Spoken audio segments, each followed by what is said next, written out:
Trong bước đi của mùa, đông là mùa lạnh nhất. Bởi vậy, chẳng mấy ai háo hức đón đợi đông về. Nhưng có lẽ mùa đông mới là mùa chạm khắc vào lòng người, nỗi nhớ sâu đậm nhất. Chẳng phải chỉ bởi cái lạnh, mà còn ở sự kỳ diệu của thiên nhiên, sự ấm áp của lòng người, những phút giây sâu lắng đầy ý vị. Dù chỉ mới chớm đông thôi, cũng đủ cho ta nhận thấy rõ gương mặt của mùa, để rồi cứ thế khắc khoải nhớ mong.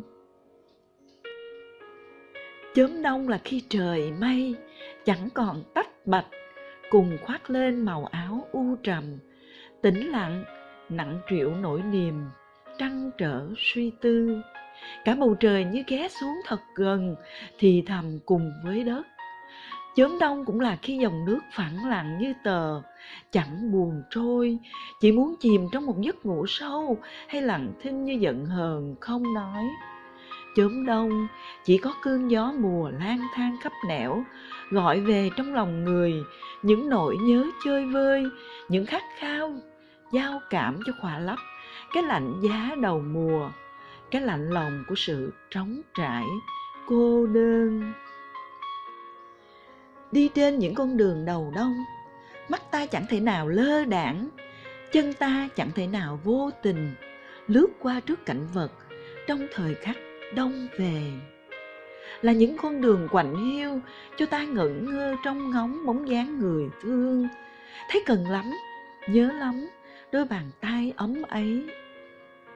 Là những hàng cây gầy guộc như đôi vai ai cần ta chở che vỗ về. Là những hạt sương đêm còn ủ ê ngủ quên trên vạt cỏ, như ánh mắt ai ngấn lệ những khi buồn tuổi giận hờn. Đông về cũng là thời khắc những cánh hoa đồng nội nở hoài trong ký ức. Nhớ sao những bóng mai bạc đầu vàng dạt trong gió mùa trên đôi bờ đê làng uốn lượn. Những cánh hoa khoai lang, hoa rau muống mọng tan, tím biếc, trắng ngần giữa đồng chiều, mang mát thổi vào lòng người cảm giác nhớ nhà, nhớ quê đến dịu vợi. Đông về cũng là lúc nỗi nhớ cúc họa mi, hướng dương, dâng đầy trong đôi mắt ai giữa chốn làng quê cho đến thị thành. Mỗi khi mùa đông gõ cửa là bao kỷ niệm tuổi thơ bên bè ùa về. Trời trở lạnh từ cơn mưa phùn gió bấc đầu tiên, mẹ đã rục rịch lôi chiếc rương gỗ ra, đựng bao nhiêu là đồ ấm của anh em tôi như một kho báu cần phải giữ gìn cẩn thận. Nào là mũ len, khăn quàng, áo khoác, nào là tất tay tất chân đủ loại. Tôi thích nhất là được ngồi bên xem mẹ đan len.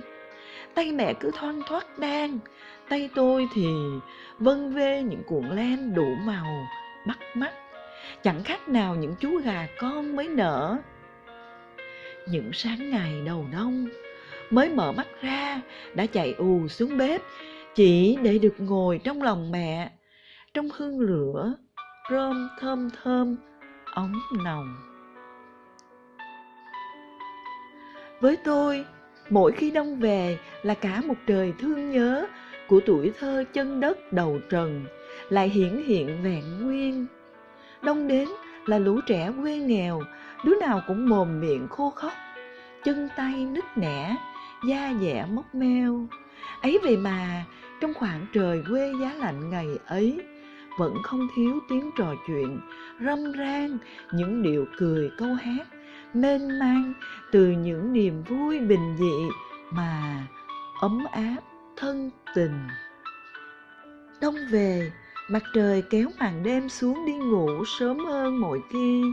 Bởi thế, những đứa trẻ quê nghèo háo ăn háo ngủ như chúng tôi ngày ấy chẳng mong gì hơn là nhanh đến bữa cơm chiều, rồi được phủi chân leo lên giường đánh một giấc ngủ vùi cho đến sáng. Bữa cơm quê dù đạm bạc mà đầm ấm thân thương quá đổi. Cả nhà dù có chung chăn trên một chiếc giường ọp ẹp mà vẫn hạnh phúc vô cùng. Chớm đông, dù chưa lạnh là bao mà sao đã đánh thức lòng ta, mãi thao thiết nhớ thương.